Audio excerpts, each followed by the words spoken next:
Olá, igreja. Olá, família. Amém? Nós realmente somos uns privilegiados muito grandes.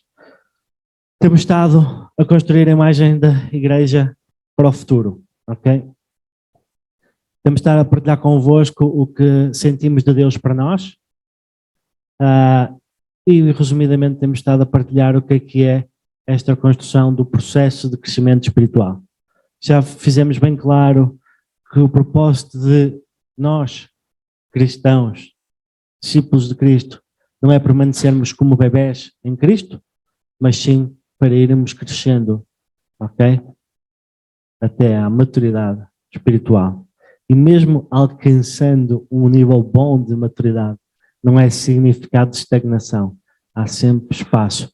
Porque, como muito bem abriu a Sandra aqui e falou, quanto mais perto dele, mais o conhecemos, mais maduros podemos ser e mais vivemos na plenitude do que ele tem para nós.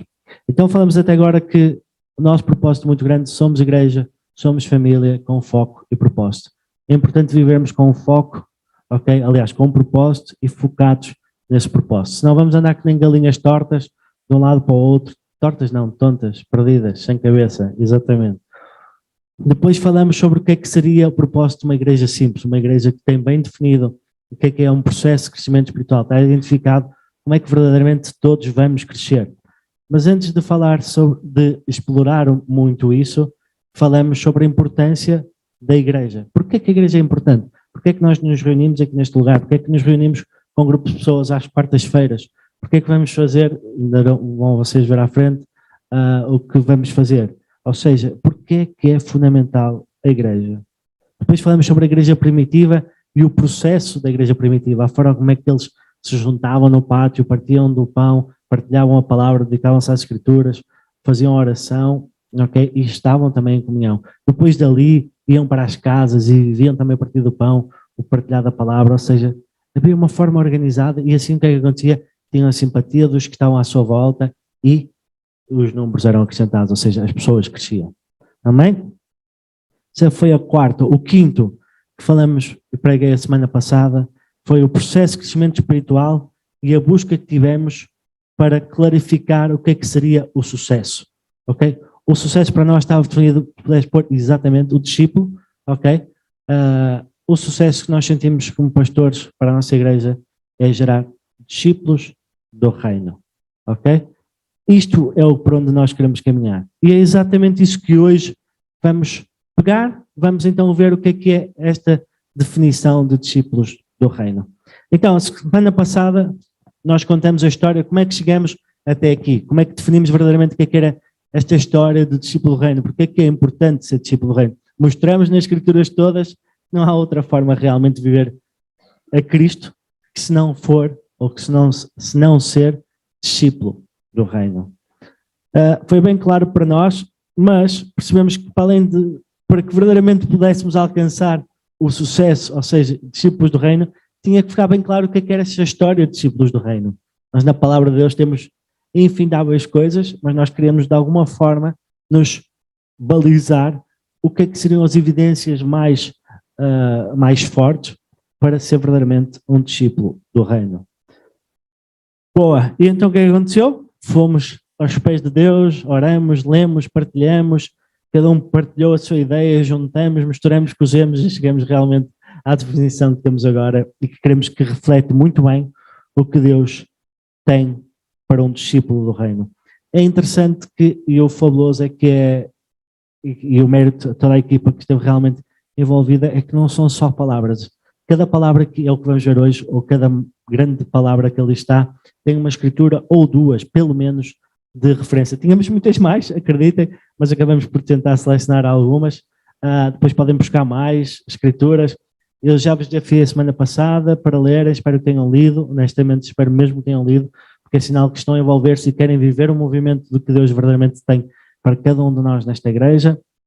Se não leram, ou se estão a ignorar os desafios, por favor despertem, ok? Já chega de estar a dormir, não faz sentido se nós continuarmos a dormir. Amém? Ou misericórdia, no caso. Muito bem. Então, a definição que Deus, acreditemos mesmo que Deus derramou sobre os nossos corações, é assim: um discípulo morre para si mesmo, torna-se aprendiz que aprende a obedecer à palavra de Deus.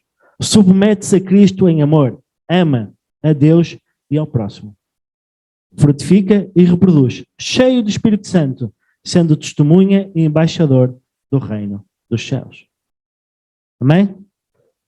Então, vou voltar a ler e agora quis ler uma vez fluido e agora vou, à medida que vou lendo, vou falando as passagens e depois, não precisam de decorar nada, está tudo claro e depois com o tempo, ou podem anotar se quiserem, nós também já fizemos chegar até vocês. Diz assim: um discípulo morre para si mesmo.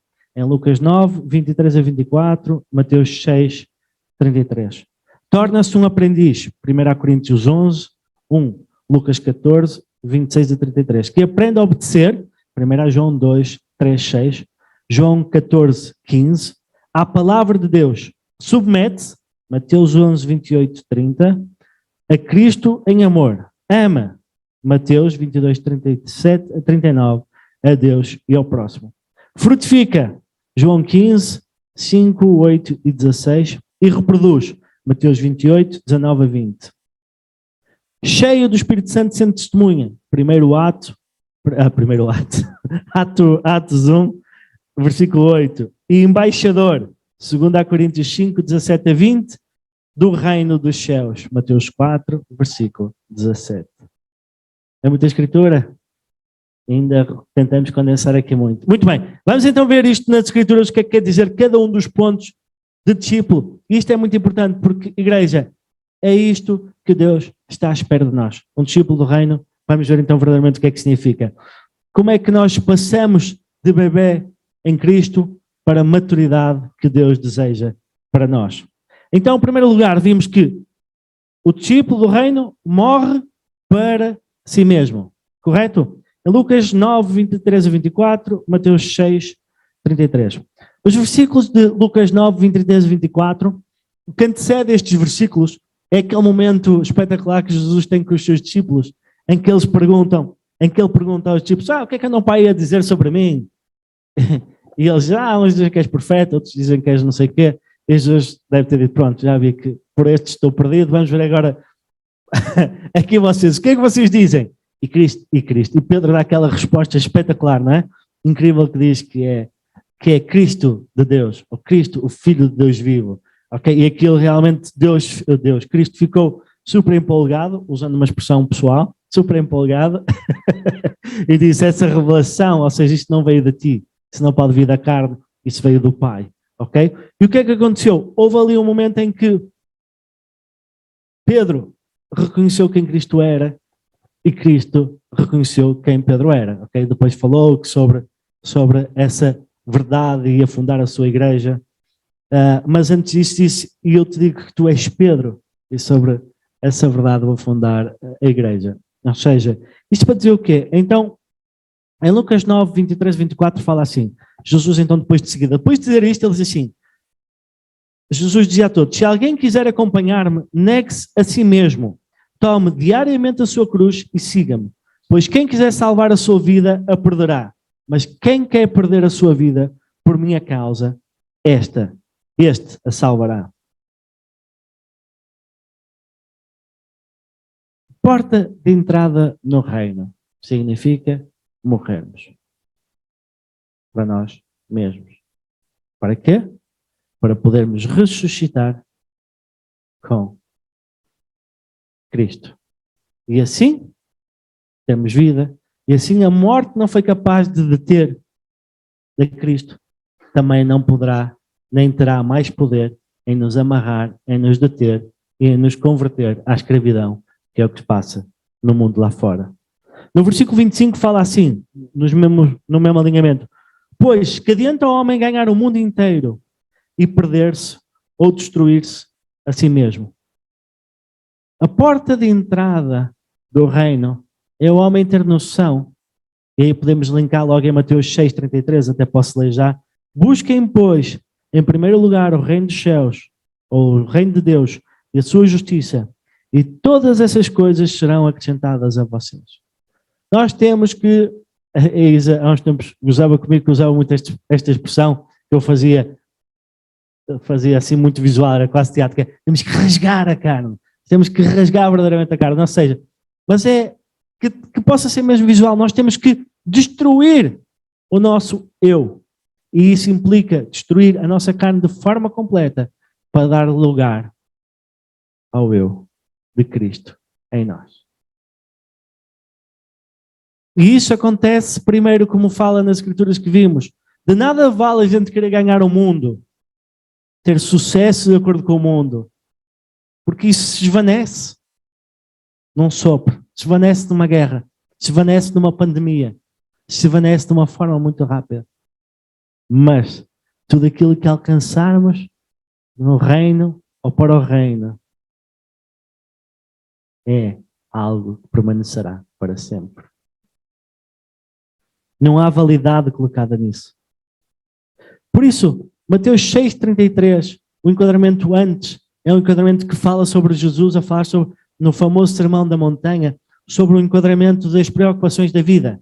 As coisas que realmente nos levam, nos arrastam, nos tiram, não é? O que comer, o que vestir, o que andar, o trabalho, sei lá. Essas preocupações todas da vida que nos tiram totalmente do que é o foco do que Deus quer para nós. E ele termina assim essas preocupações da vida com este versículo 33 que vos acabei de ler. Colocar em primeiro lugar o reino de Deus e a sua justiça, e tudo o resto será acrescentado. Isto é uma verdade, isto pode ser vivido. Igreja, isto pode e deve ser vivido.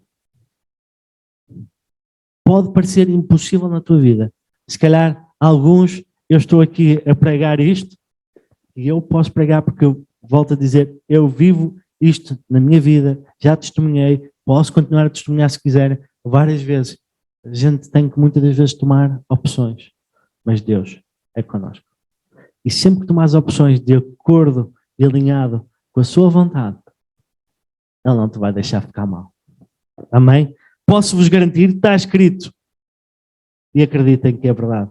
Por isso podem estar até a sentir presos, atados, mas sem joelho no chão, ou sem oração, sem jejum, ou sem tempo de intimidade com Deus em oração, sem ler a palavra, nunca vais ver como é que consegues sair desse teu enredo, nem nunca vais conseguir realmente dar a volta, nem nunca vais colocar em primeiro lugar o reino de Deus e a sua justiça, porque em primeiro lugar vai estar a encher a barriga, e muitas vezes, às vezes nem a encher, até só por um pouco, vai estar o emaranhado do trabalho, vai estar o emaranhado da vida. Em primeiro lugar, o nosso Deus, o seu reino. Tudo o resto será acrescentado. Amém? Então, a porta de entrada para um discípulo do reino, ou seja, eu só me posso tornar um discípulo se primeiramente morrer. E para morrer eu preciso colocar em primeiro lugar, ou seja, tenho que ter a mente colocada no autor e consumador da nossa fé. Ok? E só assim então é que eu vou verdadeiramente permanecer. Porque isto não é só entregar a minha vida a Jesus com as palavras, ou ser batizado. Não. É uma atitude diária. Ok? Estes momentos servem para nos justificar perante o nosso Pai. Mas há a necessidade diária da santificação. E isso só acontece lado a lado com Ele. Amém?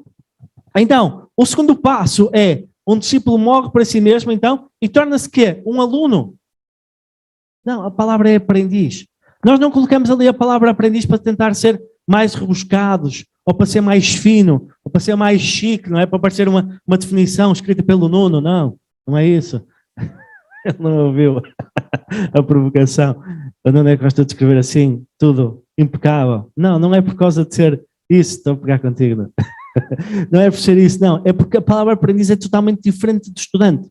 Ou, aliás, estudante, aluno, é uma parte de aprendiz, mas não é a totalidade do que é um aprendiz.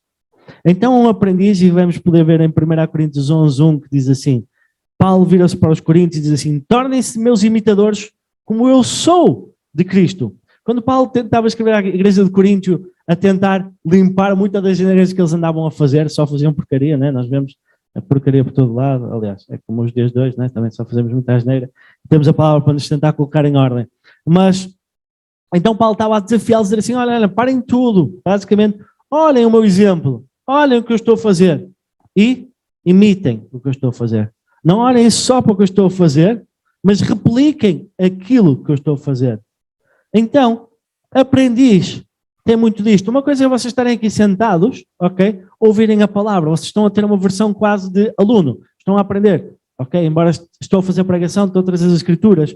Mas um aprendiz é aquele que anda tão perto. Eu não sei qual é, o Sérgio consegue dizer bem essa oração dos judeus, se não me engano, que está relacionado com, e é muito boa para mostrar o que é o aprendiz, que é algo do género que o aprendiz está tão perto do seu mestre que seja abençoado quase com o seu pó, ou que esteja tão perto que o seu pó seja como bênção. Ou seja, exatamente isso. Ou seja, e é isto, está perto, mas porquê? Não só para aprender, mas também para poder colocar em prática. Ok? Então o aprendiz, e por isso é que está ali a definição, não é só receber, mas é sim também partilhar. E era isso que Jesus falava, Lucas 14, versículo 26 a 33. E ele estava à sua volta e deu logo aqui algo, e estas escrituras são enormes, muito profundas, e são as coisas que por vezes nós lemos da forma mais leve. Muitos de nós entramos num relacionamento com Cristo, muito leviano, e depois parece que esquecemos que há um preço. Nós temos que não temos nada que pagar, que é verdade, que não temos nada que fazer para obter a salvação, mas para obter um relacionamento com Deus há um preço a pagar. E esse preço prende-se exatamente com o que eu preguei atrás, ou que falei atrás. Tem a ver com as decisões e com as escolhas que nós temos a fazer. Então Lucas 14, 26 a 33 diz assim: uma grande multidão ia acompanhando Jesus. Este, voltando-se para ela, disse: se alguém vem a mim e ama o seu pai, sua mãe, sua mulher, seus filhos, seus irmãos e irmãs, e até a sua própria vida, só faltava aqui o cão e o gato, mais do que a mim, que acontece muito, ok? Se mais do que a mim, não pode ser meu discípulo. E aquele que não carrega a sua cruz e não me segue, não pode ser meu discípulo. Qual de vocês quiser construir uma torre, primeiro não se assenta e calcula o preço, para ver se tem dinheiro suficiente para completá-la? Pois se lançar o alicerce e não for capaz de terminá-la, todos que virem vão se rir dele, dizendo: este homem começou a construir e não foi capaz de terminar. Ou, qual é o rei que, pretendendo sair à guerra contra outro rei, primeiro não se assenta e pensa se com 10.000 homens é capaz de enfrentar aquele que vem contra ele com 20.000? Se não for capaz, enviará uma delegação enquanto o outro ainda está longe e pedirá um acordo de paz. Da mesma forma, qualquer de vocês que não renunciar a tudo o que possui, não pode ser meu discípulo.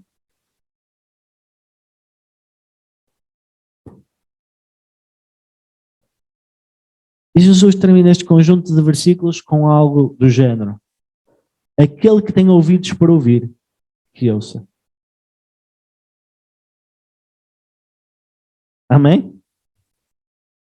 E ele não fala só, não dá a falar dos ouvidos físicos. Ok? O que é que pretendemos mostrar com estas escrituras? Um aprendiz é muito próximo do seu mestre e o aprendiz está disposto a pagar o preço. Amém? Temos de nos relacionar com Deus para podermos imitá-lo. Só estando bem perto é que podemos aprender e imitar. Estarmos dispostos a pagar um preço. Um aprendiz, antes de se tornar aprendiz, ele vem a convite. Ou seja, ele não escolhe ser aprendiz. Pode decidir aceitar ou não aceitar.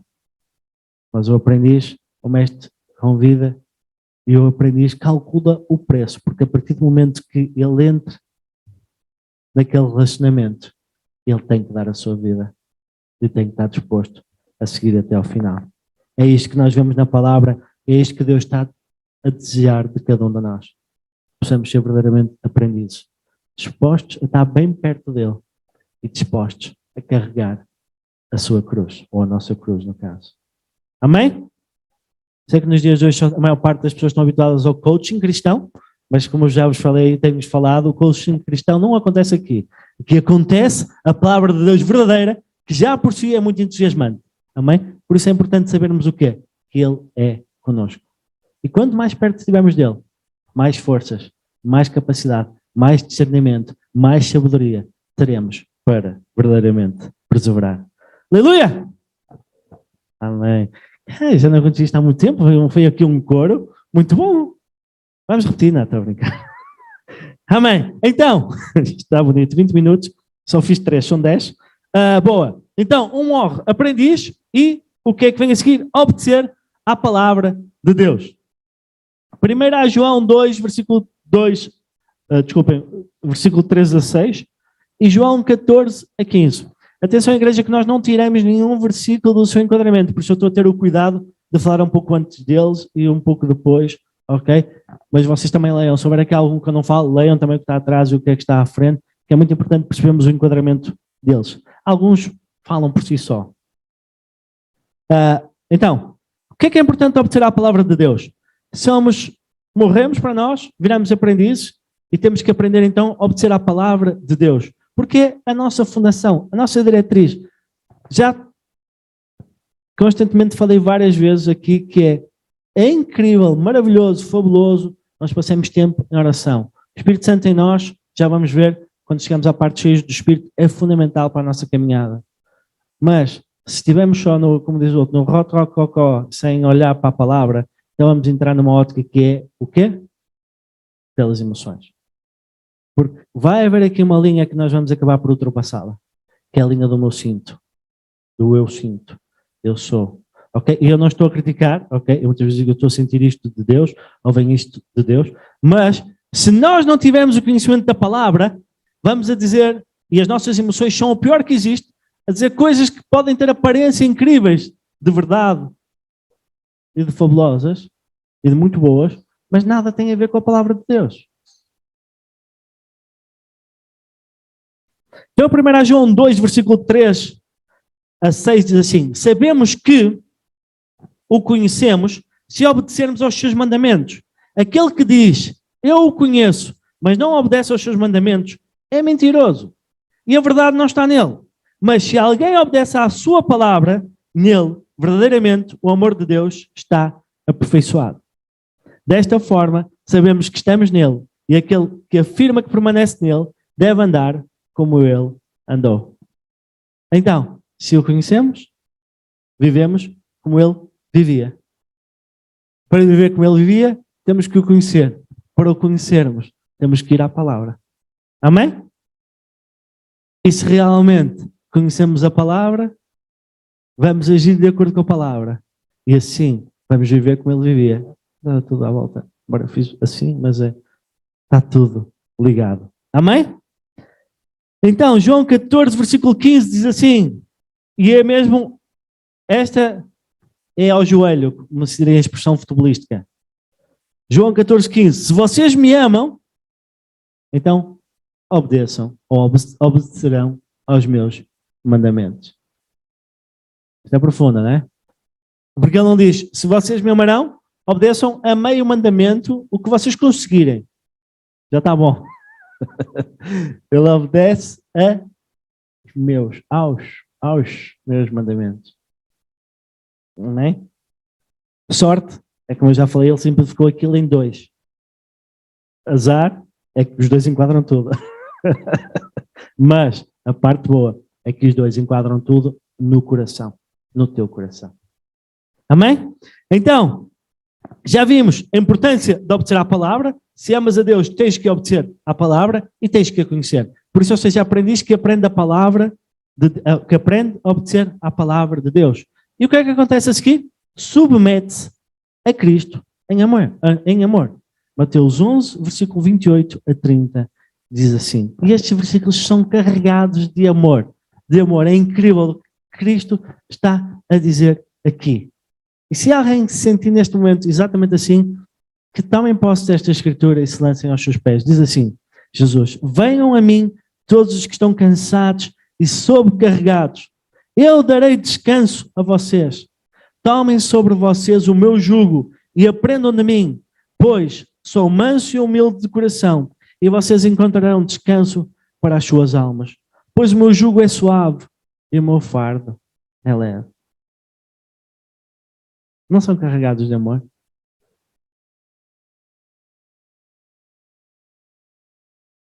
Deus está à espera que nós nos possamos submeter a este jugo. Mas é uma submissão que deve ser feita em amor. Ele não está à espera de escravidão. Ele resgatou-nos do pecado, da escravidão do pecado. E ele tinha todo o direito que nos comprou pelo seu sangue de nos tratar como escravos, de sermos seus servos. Mas não mais nos chamará de servos, mas sim de filhinhos amados. Temos esse privilégio muito grande. Então, ele está à espera que a gente venha para ele e se submeta a este jugo sobre ele, para que possamos verdadeiramente viver em liberdade. Este jugo, e normalmente não sei se a maior parte de vocês deve saber, porque é uma coisa que é muito usada e nós falamos muito na igreja, é das partes da agricultura que é muito falada na igreja, ok? O jugo é algo que é colocado sobre um animal, ok? Para que ele possa trabalhar, arrastar, seja para arar o campo, seja para transportar uma carroça, seja o que for, especificamente. Vamos continuar a ver a definição e vamos ver que Deus não quer que nós realmente estejamos com o rabinho sentado e só à espera da unção do Senhor sobre a nossa vida. Ele quer verdadeiramente que a gente trabalhe, que a gente vá, que a gente carregue a cruz. Mas ele diz que é o que é, como é que é o jugo, como é que é o fardo. Suave. Amém? O discípulo de Deus encontrará paz e descanso se verdadeiramente submeter a Cristo, andar lado a lado com Ele. Amém? Então, submetendo-nos a Cristo, o que é que acontece? Ok? Só há algo importantíssimo, que é amar a Deus e amar o próximo. Mateus 22, 37 a 39. A semana passada já falei sobre estes versículos e a forma como é que os dois versículos conseguem condensar toda a nossa forma ou como nós deveríamos verdadeiramente viver. Nesta essência de Ele, acima de todas as coisas, e de nós, reflexo disto, de realmente ser a prioridade da nossa vida, nós amarmos o próximo. Não há como descolar disso. E desengane-se quem achar que pode amar a Deus e detestar alguma pessoa, ou não gostar de alguém, ou simplesmente não amar. Porque não gostar ainda é menos forte do que supostamente amar. E Deus pede-nos para amar o próximo. Amém? Como? A nós mesmos. Então, no versículo 40, ele fala assim, que é, destes dois mandamentos dependem toda a lei e todos os profetas. Não existe outra forma de viver, ok? Temos que ter isto em mente. Então, se morrermos para nós mesmos, vamos caminhar lado a lado com o nosso Deus, vamos estar perto dele, vamos imitá-lo, ok? Vamos aprender. Para isso vamos obedecer à palavra de Deus, ter conhecimento, lado a lado, aprender. E o que é que vai acontecer? Vamos nos submeter então a Cristo em amor. E por isso então, vamos para isto tudo acontecer, com certeza temos que ter Deus em primeiro lugar, vamos amá-lo então, e vamos amar o próximo. Amém? E esta é a primeira parte, ou as primeiras duas partes. Se vocês forem ver, eu falei convosco para dividirem isto como um processo de crescimento. Temos uma primeira parte, a porta de entrada, temos um segundo, que é o início do relacionamento e da vivência, e temos o terceiro, que é o que vamos ver agora, que é a fase em que deixamos já de ser bebés, adolescentes, e começamos a viver para o próximo. Começamos a viver exatamente como é que Deus quer que nós possamos viver. Começamos a viver verdadeiramente para o Rei e não para nós. Amém? Então, o que é que acontece se isto, passando a redundância, acontecer? Frutifica. João 15, versículo 5, 8 e 16. Se já rendemos a nossa vida a Cristo há muito tempo e não há fruto, algo está errado, meus caros. Ok? Provavelmente está a acontecer uma de duas coisas. Uma das coisas, se não estás a dar fruto e já estás em Cristo há muito tempo, a primeira coisa é, podes ter abandonado por completo, deixaste de ler a palavra, deixaste de orar, e infelizmente vemos muitos. Mas também vemos muitos dentro da igreja que não dão fruto, permanecem na igreja, não sei se leem a palavra e se oram, mas permanecem pelo menos a ver. Chama-se religiosidade. Disse mal. Religiosidade. Há que dizer bem, não comer palavras ou trocá-las. Ok? Desculpas, Mena, que eu sei que a minha sogra já me vai dar cabo das orelhas. Dizer palavras erradas, falas mal. Ok, boa. Muito bem, ser religioso é o que normalmente faz com que nós não sejamos frutíferos. E ao falar uma vez sobre aquela definição, eu estava a dizer, quando nós vemos que alguém parou ali no encher espiritual, do venha a mim o teu reino, significa que algo está muito mal. Porque o reino não é a mim, o reino tem que fluir, ele não chega e para, ele chega e vai. Quando furaram Cristo, o que é que aconteceu? Estava ali. E lembrem sempre, nós vamos sempre dar aquilo que temos para dar. E aquilo que temos para dar tem a ver com aquilo que nós temos. Se não temos nada, não vamos dar nada. Muitas vezes eu não sei o que é dizer a uma pessoa que está a precisar de ajuda. Pois. O que é que tu tens dentro de ti? Pois. O que é que tu tens lido? Pois. O que é que tens orado? Pois. Tu estás cheio de tempo com Deus, estás perto dele. Elas saltam, que nem pipocas. Sai logo.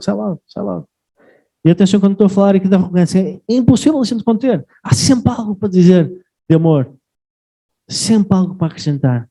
Então, João 15, eu vou ler o versículo 5, 8 e 16 só. Podem ler depois o versículo da videira verdadeira. Estes versículos são incríveis, maravilhosos. Um dia voltemos lá outra vez para pregar sobre eles. Mas agora vamos só ver o 5, o 8 e o 16, que diz assim. Está Jesus a falar. Eu sou a videira, mas vocês são os ramos. Se alguém permanecer em mim e eu nele, esse dará muito fruto. Pois, sem mim, vocês não podem fazer coisa alguma. Meu Pai é glorificado pelo facto de vocês darem muito fruto, e assim serão meus discípulos. Vocês não me escolheram, mas eu os escolhi para irem dar fruto. Fruto que permaneça, a fim de que o Pai conceda a vocês o que pediram em meu nome. Vocês acabaram de perceber o que aconteceu aqui? Nestes cortes de escritura. Conseguiram perceber a forma, o enredo com que está escrito e está dito por Cristo, a forma como vai crescendo? Ou seja, primeiro ele enquadra, diz, eu sou a videira, vocês são os ramos, não está aqui, mas Deus é o jardineiro, ok? O que pode. Nestes versículos, está noutros que eu não li.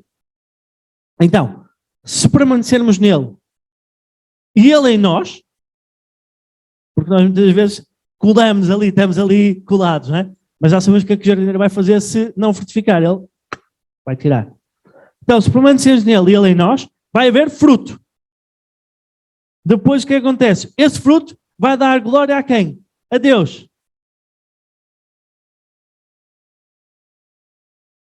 E Deus escolheu-nos para dar fruto e muito fruto. Amém? Então, é importantíssimo que nós possamos frutificar. Se não frutificarmos, então realmente temos que ver o que é que se passa connosco.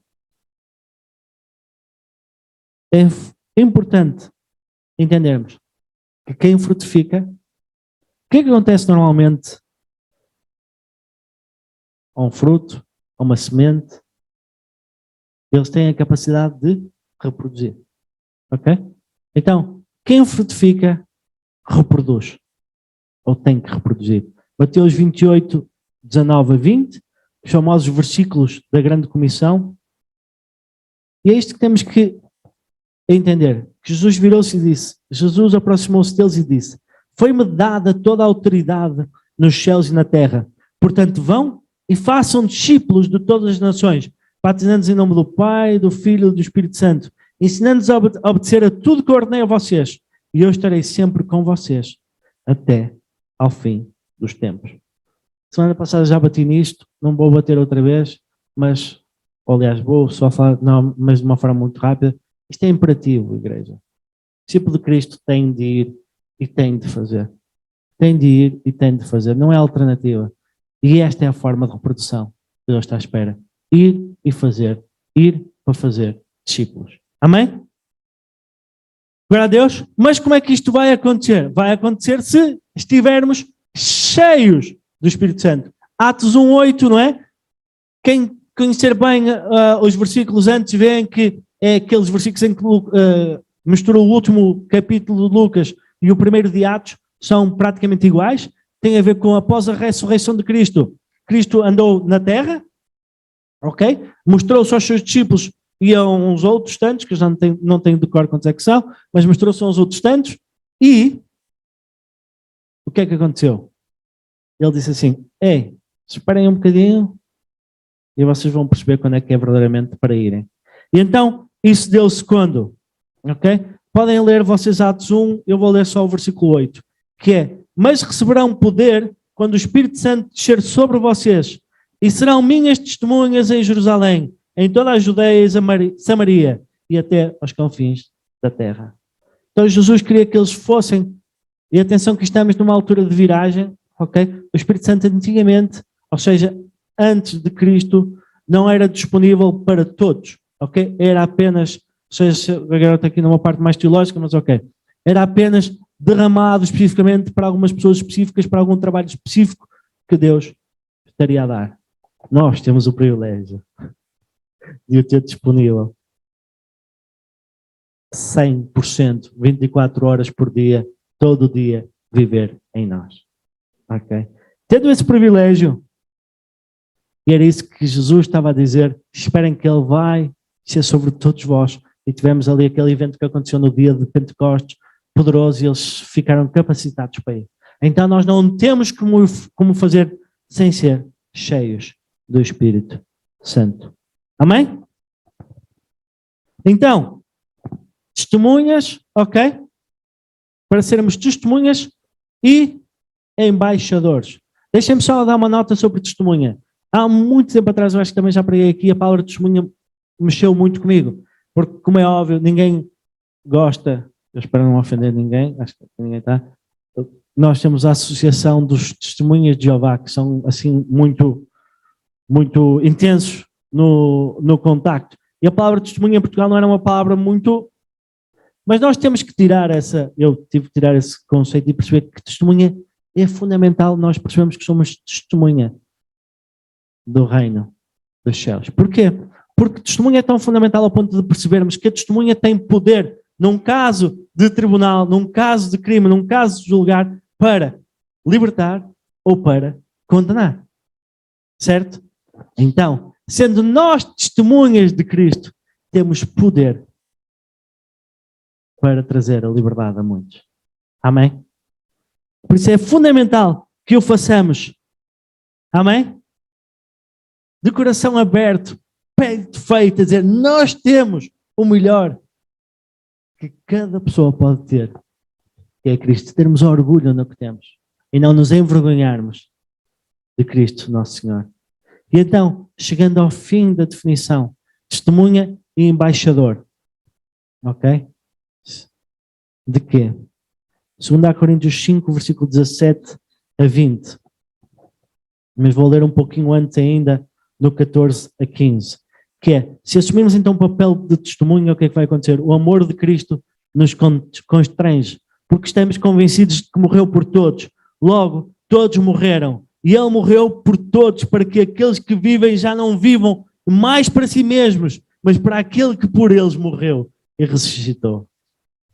Como é que, se nós acreditamos nisto, não podemos ou conseguimos deixar de ser testemunhas? Este amor vai nos constranger de tal forma que nós temos que ter a certeza que é o melhor que podemos alguma vez ter. Amém? Glória a Deus. Uau. Amém. 2 Coríntios 5, 17 a 20. Temos então a grande missão do embaixador, que fala assim: portanto, se alguém está em Cristo, é nova criação. Todas as coisas foram feitas novas. Okay? Todas. Não é só uma coisa, é todas foram feitas novas. E então o que é que acontece? Porque isto provém de Deus, que nos reconciliou consigo mesmo por meio de Cristo e nos deu o quê? O ministério da reconciliação. O ministério da reconciliação. Ou seja, que Deus em Cristo estava reconciliando consigo o mundo, não levando em conta os pecados dos homens, e nos confiou a mensagem da reconciliação. Já viram que privilégio tão grande? Ele poderia fazer por ele, mas está a contar connosco para contar a mensagem e trazer a mensagem da reconciliação. Versículo 20. Confiam-nos, entanto, portanto, somos embaixadores de Cristo, como se Deus estivéssemos fazendo um apelo por seu intermédio. Por amor a Cristo suplicamos, reconciliem-se com Deus. Deus tornou pecado por nós aquele que não tinha pecado, para que nele nos tornássemos justiça de Deus. O que a maior parte das pessoas não percebe no mundo é esta relação que há entre nós e Deus. Muitas das pessoas têm esta noção de que, e muito culpa do coaching cristão, ok, agora aproveitar para meter aqui o coaching cristão e bater nele, mas muito esta coisa de pensar que, não, eu não preciso de Deus, então está tudo a correr bem na minha vida, estou bem financeiramente, estou bem, tenho tempo para a família, está tudo ótimo, espetacular, eu não preciso de Deus. É a mentalidade mais errada que pode haver, porque em nada tem a ver tu precisares de Deus com a tua boa condição. Tu precisas verdadeiramente de Deus, tu foste criado em primeiro lugar para estar em relacionamento com Ele. Mas esse relacionamento foi quebrado por uma coisa chamada pecado. O pecado entrou no mundo e então tornou-te em conflito com Deus. Por isso é que nós temos este ministério da reconciliação que vem através de Jesus Cristo, que nos veio justificar perante Deus. E assim nós podemos ser reconciliados com Deus. E assim nós temos esse privilégio de ser testemunhas, embaixadores, cheios do Espírito, depois de morrermos para nós mesmos e vivendo para Cristo, de testemunhar essa grande salvação que existe através do nome de Jesus Cristo. Amém? Muito bem. Reino dos céus. Somos testemunhas de quê? Do reino dos céus. Mateus 4, versículo 17. Daí em diante Jesus começou a pregar: arrependam-se, pois o reino dos céus está próximo. Aleluia! E é com isto que eu vou acabar, com esta noção de nós termos que ter o privilégio maravilhoso e fabuloso de termos voltando a dizer, o privilégio de poder proclamar isto. Esta expressão, eu já preguei muito sobre ela e eu acho que nos próximos tempos vamos voltar a pregar muito sobre ela. Arrependam-se, porque o reino dos céus está próximo. Em nada é para ser usado, como muitas vezes aí vemos no mundo, a querer dar chapadas às pessoas. Arrependam-se, sua cambada de hipócritas e víboras, raça de víboras, tipo a João Batista, mesmo duro. Não. Arrependam-se, porque o reino dos céus está próximo. É vermos Cristo a vir à terra, a chegar à nossa beira e dizer assim: eu sou o rei, estou aqui a anunciar que eu cheguei e por isso o meu reino está trazido até ti. O reino dos céus está próximo. Por isso, arrepende-te. O que é que significa arrepende? Significa que tu és pecador, sim. Foste afastado de Deus. Necessitas dessa reconciliação. Eu estou aqui, o Rei Jesus, para te reconciliar. E se me aceitares, farás parte deste reino dos céus que é chegado até ti. Mas depende de ti. Depende da opção que tu fizeres. Por isso, arrepende. E na gênese da palavra de arrepende está ali. Com certeza está a importância do arrependimento. Porque nós não conseguimos chegar a Deus se não reconhecermos que somos pecadores e que verdadeiramente nos temos que arrepender. Mas isso só vai acontecer se a nossa mente, que a gênese da palavra que ali está, for verdadeiramente renovada. E nós percebemos que os princípios do mundo nada têm a ver com os princípios do reino dos céus. Que Deus quer uma transformação total na nossa vida. Então, quando nós renovamos a nossa mente, arrependemos verdadeiramente, sinceramente, e entramos e vivemos neste reino dos céus. Amém? Isto é um discípulo do reino. Empolgados? Deixa eu até claro. Olhei para o Cláudio para ver a empolgação, o resto da malta estava aqui. Não, olhei para o Cláudio porque só vi 2 ou 3 empolgados, então vou olhar para o Cláudio vai-me dar empolgação. Amém? Glória a Deus. Queria convidar a igreja a levantar-se, mesmo a terminar. Acho que só foram 45 desta vez. Eu tenho andado a queimar o tempo, só foram, perceberam? Amém, glória a Deus. Amém, Senhor Deus. Damos graças, Senhor, pelo teu grande amor, Senhor Deus. Ó Pai, que em nome de Jesus, Senhor, assim que ouvimos, Senhor, ó Pai, o que tu trouxeste, Pai, através da tua palavra, sobre esta definição de discípulo do reino, Senhor, possa ser feita toda esta verdade, Senhor Deus, no nosso coração, Pai. Deus, que possamos verdadeiramente viver isto, Pai. Em nome de Jesus, Senhor, faz a transformação em nós e que possamos desejar, Senhor, crescer, Senhor, lado a lado contigo, Senhor Deus. e desejar, Pai, viver de acordo com a plenitude daquilo que tens para nós, Pai. Pai, que possamos ser verdadeiros discípulos do reino, Pai. Em nome de Jesus, Senhor. Amém? Então, um discípulo morre para si mesmo, torna-se um aprendiz que aprende a obedecer à palavra de Deus. Mais, se tem ali atrás de vocês, né? Submete-se a Cristo, como eu tenho ali à frente também, eu não sei de cor. Em amor, ama a Deus e ao próximo. Frutifica, ok? E reproduz, ok? Cheio do Espírito Santo, sendo testemunha e embaixador do reino dos céus. Amém?